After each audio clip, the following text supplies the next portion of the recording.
Olá, gente, tudo bem com vocês? Espero que sim. Hoje nós vamos falar sobre um novo assunto, que é o sistema nervoso. O sistema nervoso, ele está relacionado com tudo que a gente tem falado até agora. Nós falamos desde o primeiro bimestre sobre os sistemas de nutrição, né, que foi sistema digestório, respiratório, o excretor, o urinário e o sistema cardiovascular. Agora nós vamos começar com os sistemas de coordenação, né? Tem uma sequência de eventos que vem acontecendo, então agora nós vamos partir para o sistema de coordenação. Nosso primeiro sistema de coordenação é o sistema nervoso.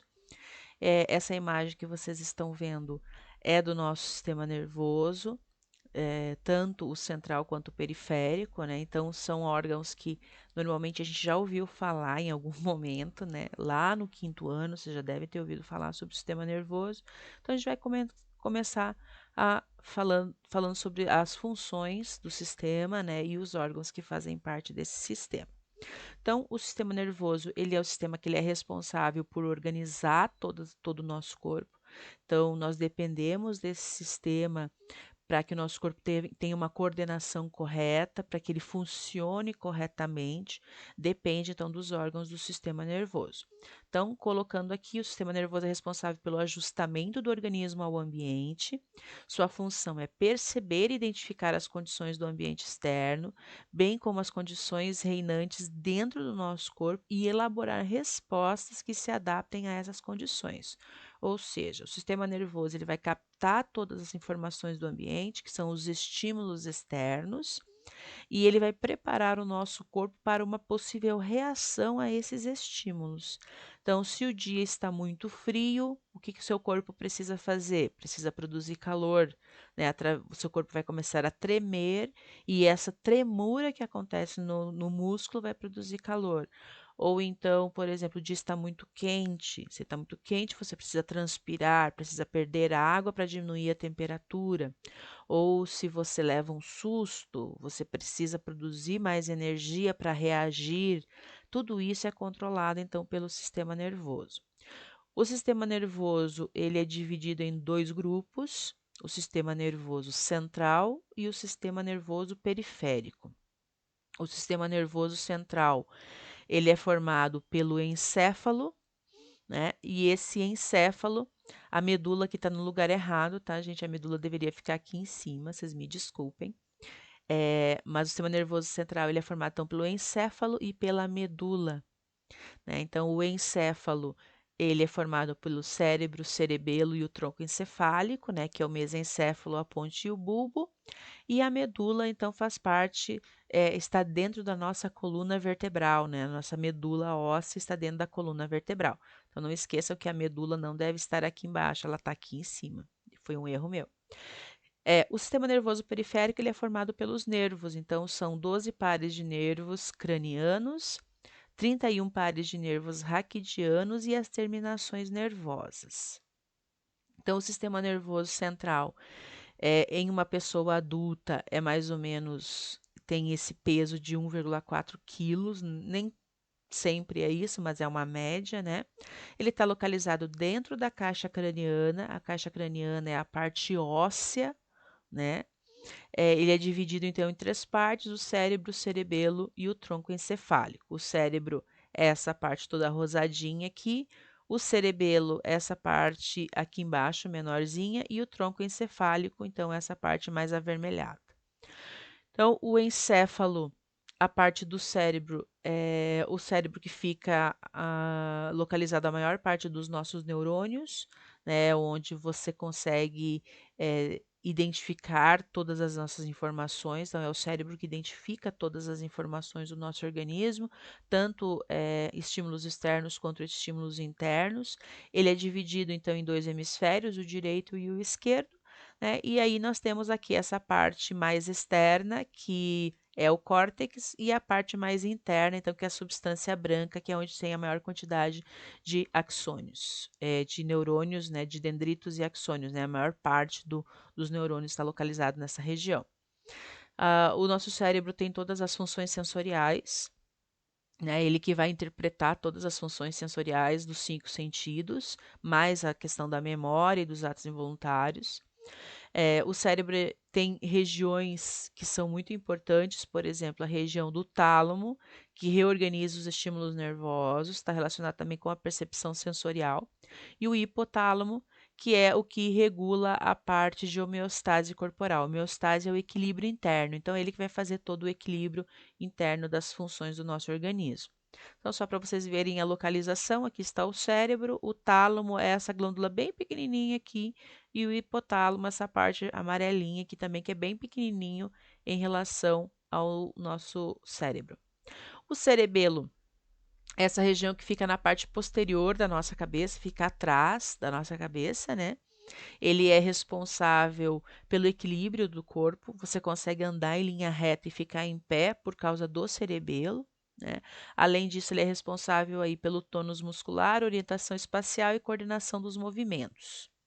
O tronco encefálico é dividido em 3 partes. Essa outra parte que fica ligada, que vai ligar o cérebro, né, o encéfalo à medula. Então, é o mesencéfalo, a ponte e o bulbo.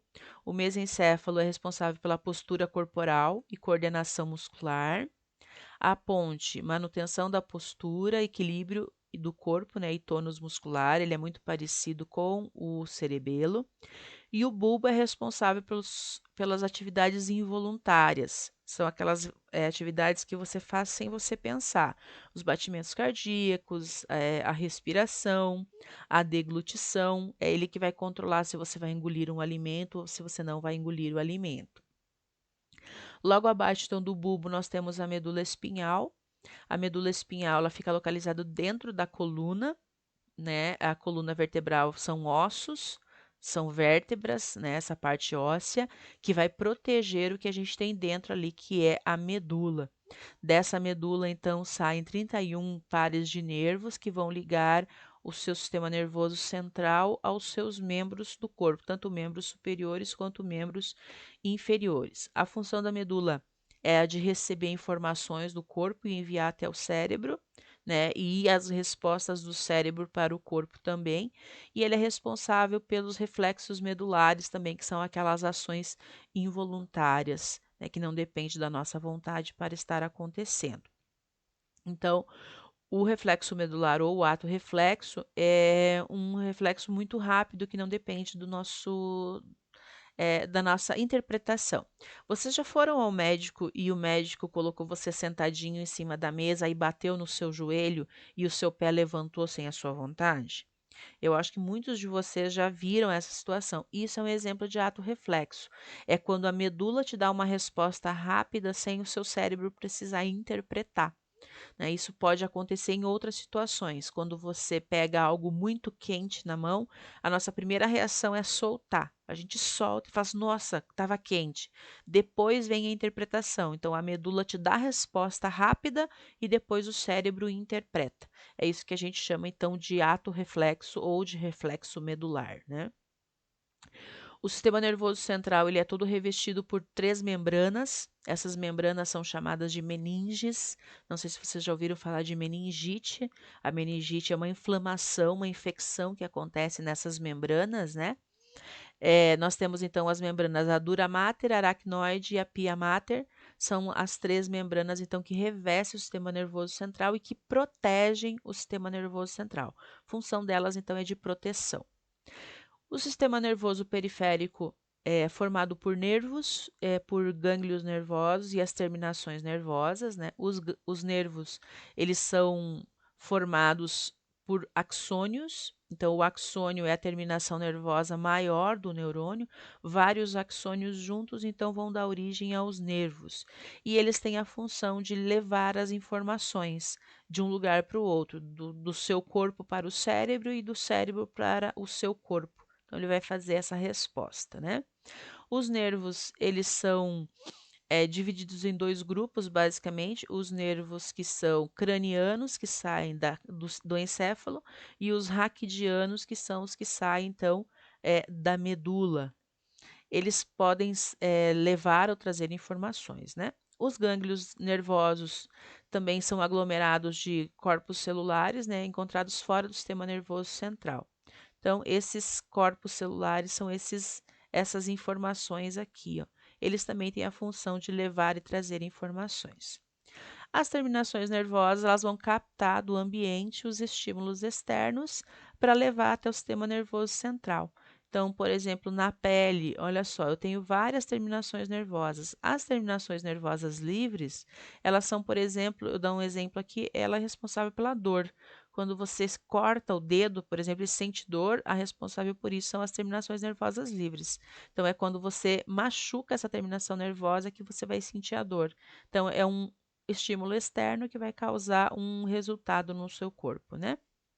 O sistema nervoso periférico, ele é dividido também em duas partes. Aqui o sistema nervoso voluntário e o autônomo. O sistema nervoso voluntário são aqui controla as ações que você consegue determinar. Então, por exemplo, você anda se você quer, você fala se você quer, você se movimenta seu braço só se você quiser.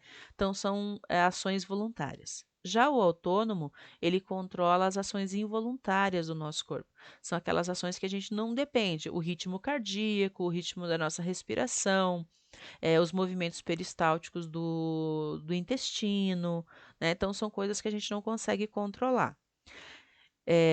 O sistema nervoso autônomo, né? Então, ele pode controlar as nossas atividades sem com que a gente precise que isso aconteça, mas ele depende muito dos estímulos externos, né? Então, o sistema nervoso autônomo é dividido em simpático e parasimpático. O sistema nervoso simpático, ele prepara o organismo para o estresse. Então, assim, você se assustou, você está com medo, você precisa fugir, você precisa, sei lá, reagir a alguma situação. Então, o sistema nervoso simpático. Já o parasimpático é o contrário. Ele estimula o repouso. Então, depois que você faz todas as suas atividades e você fala assim, preciso descansar agora, né? Então você vai deitar na sua cama para você dormir. Então aqui quem vai funcionar é o sistema nervoso parasimpático. Eles são antagônicos, né? Eles têm funções contrárias um do outro. E aqui então eu coloquei uma imagem que diz o que cada um deles faz. Então o parasimpático, olha só, ele contrai a pupila, já o simpático ele dilata a pupila. Eles são contrários, né? O parasimpático estimula a salivação, o simpático inibe a salivação. Então, eles são contrários, eles têm atividades contrárias um do outro, né? Porque um vai te preparar para reagir e outro vai te preparar para o repouso, para que você descanse. Então, aqui eu coloquei uma outra tabelinha mostrando as diferenças, né, do sistema nervoso autônomo simpático e do parasimpático, só para curiosidade, tá? Para vocês saberem as diferenças que acontecem entre os dois. Tá bom, gente? Então, por hoje é isso. Sistema nervoso. Nós vamos continuar falando sobre esse sistema até o final deste bimestre, tá bom? Até mais. Nos vemos nas próximas aulas.